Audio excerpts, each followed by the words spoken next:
اسی طرح ایک مسئلہ میں عرض کروں شخصی آزادی کا ہے۔ میں ایک دفعہ کینیڈا گیا تھا، ٹورنٹو، جو ہمارے میزبان تھے وہ دوسری کہیں لے جا رہے تھے مجھے، تو اس سے پہلے جب گئے تو کم وقت میں پہنچ گئے، اور دوسری دفعہ جب لے گئے تو زیادہ وقت لگا۔ تو میں نے ان سے پوچھا کہ آج بہت زیادہ وقت لگا اس میں؟ کہنے لگے نہیں، میں دوسرے راستے سے لایا ہوں۔ میں نے دریافت کیا دوسرے راستے سے کیوں لائے؟ کہنے لگے پہلے راستے پر آج ایک احتجاج ہو رہا ہے، یہاں کی عورتیں یہ مطالبہ کر رہی ہیں کہ جب مردوں کو اپنا سینہ کھلا رکھ کر پبلک مقامات پر چلنے کی رہنے کی اجازت ہے، تو صرف پینٹ پہن لیں، بنیان بھی نہیں پہنے، تو عورتوں کو کیوں نہیں؟ تو اس کے لیے عورتیں احتجاج کر رہی ہیں، اور اس احتجاج میں بہت سی عورتیں اپنے دعوے پر زور دینے کے لیے وہ اپنے جسم کے اوپری حصے کو کھلا رکھ کر کو نکل رہی ہیں۔ تو اس وجہ سے اس راستے سے آنا مناسب نہیں ہوا، ہم دوسرے راستے سے آئے۔ شخصی آزادی اتنی زیادہ بڑھی ہوئی ہے کہ جسم کے جن حصوں کا چھپانا ہر مہذب قوم کے مسلمات میں سے ہے، اس میں بھی شخصی آزادی چاہتی ہے۔ ہمارے اس ملک میں دیکھیے کہ آپسی رضامندی سے زنا کی اجازت دے دی گئی، اب تو منکوحہ سے بھی زنا کی اجازت دے دی۔ لیکن دوسری طرف یہ ہے کہ اگر کوئی عورت باپردہ رہنا چاہے، برقع پہننا چاہے، تو کہا جاتا ہے کہ یہ عورتوں کو بہت بڑا ظلم ہے، وہ ان کی شخصی آزادی کو، ان کے وقار کو ٹھیس پہنچا رہے ہیں۔ تو کچھ الفاظ وہ ہیں جن کو مغرب نے قصداً مبہم رکھا ہے، ڈھیلا ڈھالا بنا کر رکھا ہے کہ اپنے مقصد کے لیے وہ استعمال کریں۔ اب فرانس میں دیکھیے عورتیں، مسلمان عورتیں اسکارف استعمال نہیں کر سکتی، لیکن جو ننھے ہیں، راہبات ہیں، وہ سوائے چہرے کے پورا جسم چھپا کر رکھتے ہیں۔ تو یہ تو کچھ عنوانات ایسے ہیں جن کو اہل مغرب نے بڑی چال بازی کے ساتھ قصداً مبہم رکھا ہے کہ جہاں جیسی ضرورت ہو ہماری، اس کے مطابق اس کا استعمال کریں۔ لیکن ہمیں یہ دیکھنا چاہیے کہ ہم اس کا استعمال کیا اچھے مقاصد کے لیے کر سکتے ہیں۔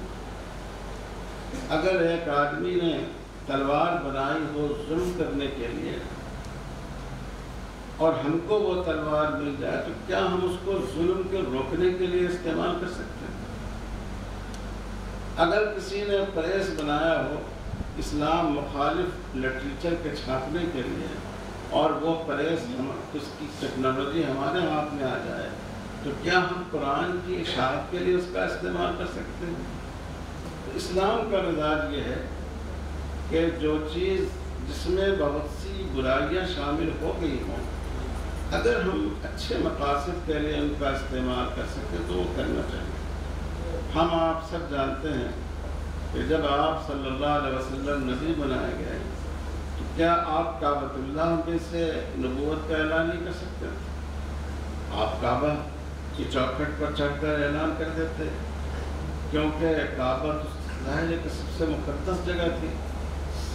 لیکن حضور صلی اللہ علیہ وسلم نے اس کے لیے صفا کی چوٹی کا انتخاب فرمایا، کہ کیونکہ صفا کی چوٹی پر جب کوئی اہم واقعہ ہوتا تو اہل مکہ وہاں چڑھ کر وہاں سے اپنا اعلان کرتے، اور اس میں بعض برائیاں بھی شامل ہو گئی تھیں۔ ایسا بھی ہوتا تھا کہ کسی واقعے کے اعلان کی سنگینی کی ظاہر کرنے کے لیے لوگ اپنے کپڑے اتار کر لہراتے تھے، اپنے اوپر خاک ڈالتے تھے۔ لوگ سمجھتے تھے کہ بھائی کوئی بڑا حادثہ اس کے ساتھ پیش آ گیا، اور لوگ جمع ہو جاتے تھے۔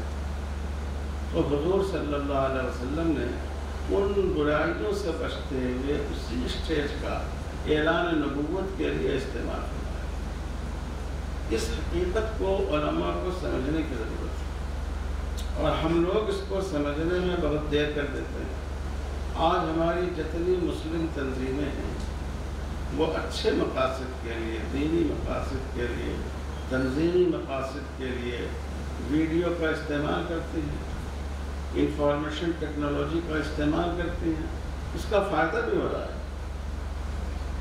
لیکن اتنے دنوں کے بعد ہم وہاں پہنچے کہ جب تک لوگ بہت آگے چلے گئے تھے اس سے ایڈوانس ٹیکنالوجی پیدا ہو گئی۔ ایک بڑے عالم اور فقیہ سے ایک صاحب نے جدہ میں پوچھا، مجھے یاد ہے آج سے کافی پہلے کی بات ہے، کہ حضرت یہ آج کل اسکولوں میں ویڈیو کے ذریعے تعلیم دی جاتی ہے، اگر ہم اپنے بچوں کے لیے اس طرح کے ویڈیو بنائیں تو کیا یہ جائز ہوگا؟ کیا مفتیان کرام اس کے جواز کا فتویٰ دیں گے؟ تو انہوں نے سنا اور ایک عجب جملہ کہا، انہوں نے کہا انشاءاللہ 10 سال کے بعد جائز ہو جائے گا۔ تو واقعی آج ہم دیکھ رہے ہیں اس کو، آج اگر آپ بھی کوئی اسکول قائم کریں ماڈرن ایجوکیشن کا، اس ٹیکنالوجی کو آپ کو استعمال کرنا ہوگا۔ یہ آپ غور کیجیے کہ اس کی جو مسلمہ برائیاں ہیں ان سے کیسے آپ اپنے پروگرام کو بچا سکتے ہیں۔ تو یہ ہمیں دیکھنا چاہیے کہ ان مذاکرات سے ہم کیا فائدہ اٹھا سکتے ہیں۔ جو اس کو ہم اور آپ سمجھ سکتے ہیں کہ جو ہمارے مخاطب ہوتے ہیں وہ 3 قسم کے ہوتے ہیں، ایک جاہلین، دوسرے غافلین اور تیسرے جاہلین۔ قرآن نے ہر ایک کا ذکر کیا ہے۔